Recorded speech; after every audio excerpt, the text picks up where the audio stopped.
Hello, everybody, and welcome to the Tea, Google Hangouts. And tonight, we have none other than this awesome author, Sophfronia Scott, the author of Unforgivable Love. Hey, Sophronia.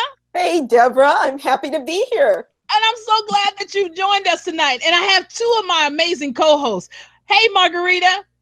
Hola, hello, everyone. Hi, Sophronia. Hey, Margarita. And guess what? We have her classmate, Dina, is also hanging out with us tonight. Hey, everybody. Welcome, Sophronia. It's so exciting to have you on the Tea. I can't wait to hear what you guys have to say about the book. And we can't wait to get started with you here with us. Ladies, let's jump right in, get this conversation started. What made you go to the Harlem Renaissance?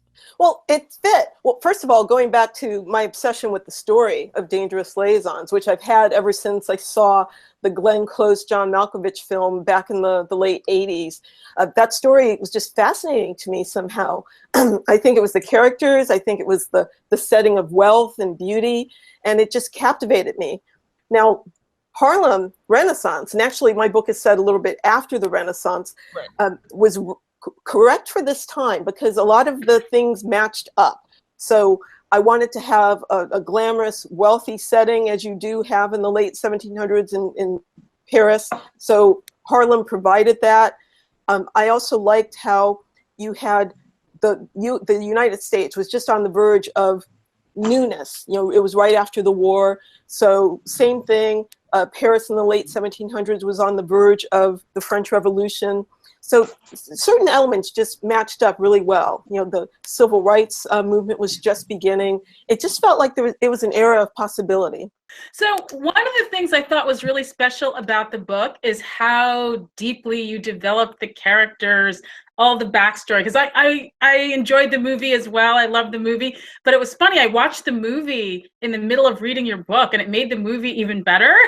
Going back, it's like now, you know, I thought of the characters a little differently, a little deeper. Like, why were they like that? Why was May like that? You know, how did you do that? What's that process? Well, I had these characters from the movie, you know, walking around in my head a lot. And somewhere along the line, I realized that I had my own questions about them. You know, why was Val so vulnerable to falling in love? You know, why was May so mean? Why was Elizabeth open to having, you know, an affair? So it occurred to me that when you have questions like this, that, you know, you can make an exploration. At least for myself as a writer, that's what I'm going to do. So, you know, I think about backstory. You know, nobody is evil just to be evil. Even J.R. Ewing in Dallas, you know, was just really a little boy wanting his daddy's love and affection. So I sought to figure out what was going on with these people. And for Val especially, you know, I felt the Jackie Robinson thing just really hit home for me, that he would be affected not just by the people close to him, but by what he sees happening around them, around him in something that he loves very much, which is baseball. So I really wanted to go there and see what was going on with him. All right, Sophronia, in our interview, which was amazing that we had with you, you talked about redemption. How did you even go there with this book? I didn't realize in the beginning that that's what I was aiming for. I was working on the concept, I was thinking about Val, and I was talking to a friend who lives just down the street from me, and she said to me, you know, I was explaining the Jackie Robinson piece and what I thought about this character of Val, and she said to me, Sophronia, I read your first novel, and it just seems to me you are all about redemption. You don't throw people away. And it occurred to me, I was like, oh, I'm trying to redeem Valmont. The Valmont is the original character in the original Dangerous Liaison. So Val, I'm trying to redeem Val. I don't know if I succeeded. I may not have, but I definitely went into the book with that in mind. And I do think, you know, questions of forgiveness, redemption are just in me. And that comes up in a lot of my work, I think. I thought it was interesting that the theme was redemption, because I felt there was more of a theme of revenge. And I felt the redemption at the end with, I'm spacing it, Cecily. But, and Val, I guess, was trying to redeem himself because he was dying. And, you know, he wanted to make things right. But that sort of came out in the end. I guess revenge is a kind of dark redemption for some people, but I just, redemption versus revenge. I tend to write about my father. My father was a difficult person like growing up, and I felt that the greatest thing I ever did in my whole life was learn to understand him and forgive him. Changed my whole life. So I feel as though I want to let people know that, if you can have that kind of forgiveness and allow for redemption in your life, then it can be really a freeing thing. So it comes up, I think, in all of my writing with various characters. But you brought out a part of us that existed. We are so much more than just urban. We once lived a rich, classy lifestyle. I commend you for that. I want to say thank you. Oh, thank you. And that also very much comes from my heart and my family. My father was born in 1919, and we have wonderful old pictures of my father and his brothers and his sisters all dressed up. Even though they didn't have a lot of money, they dressed up and took these fancy pictures, and the men wore suits and these really, hats, tilted on their heads, and they looked killer, So nice. I know that there was a kind of elegance there. And when I think about Lena Horne, when I think about the music of the time, and I just wanted to, if I'm going to spend a lot of time in a book, I want to be in a beautiful place.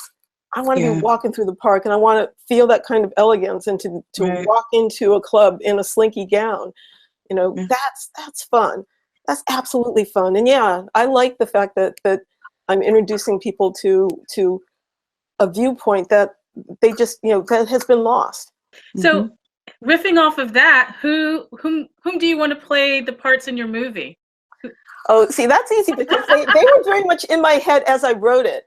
But the thing is, like someone like Denzel Washington, he's unfortunately now too old to play Val, but he was in my mind the whole time I was writing it because, he has that blinding smile. And that's what I wanted for Val Jackson. I wanted him to be, sexy and tough and ruthless, but at the same time, there's a heart in there, that there's a heart, and someone like Denzel Washington, I think could, totally bring that out. I can see that. Maybe we need to have Idris Elba in here for that. Morris Chestnut. So Sophronia, tell us about this project that you're working on with your son. Well, the book that we're talking about is called This Child of Faith, Raising a Spiritual Child in a Secular World.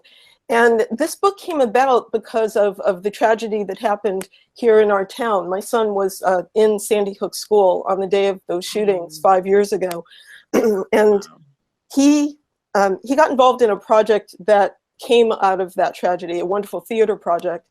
And when they made a film out of it, there's a point in the film where the director asked Tane, what's the most important thing in your life? And he said, God. Shocked everybody. It was this drop the mic moment. And when I saw how interested people were in that moment and in Tane's faith, I knew there had to be a book there.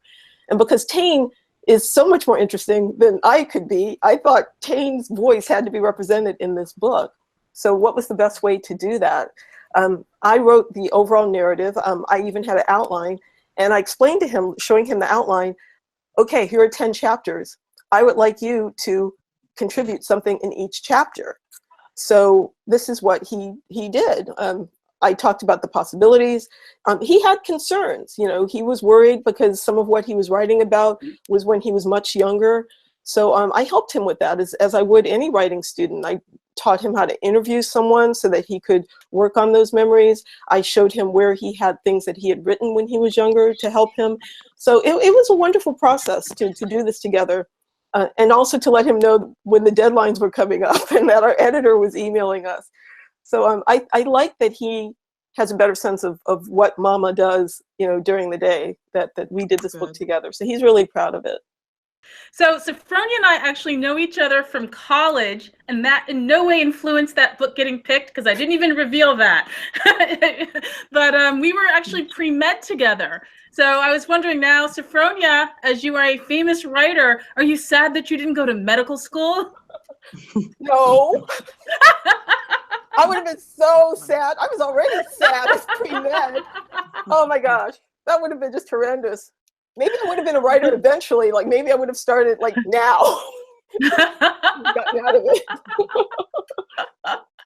But you know, it was wonderful that I got to meet you, and you know, really we had inspiring talks about medicine and about caring for people, and the heart of what it is to care for others. And I think I carried that over into my work. So that aspect isn't lost. No, absolutely. Well, it's been absolutely fun to have you as a guest on a tea, and it was just such a pleasure to read your book. So, you know, thank you for joining us. Thank you. I'm so glad you guys enjoyed it. Thank you, everybody, for joining us tonight, and especially our special guest, Miss Sophronia Scott. And remember, who's telling your story? The tea. The tea. The tea. Thanks for joining us, everybody.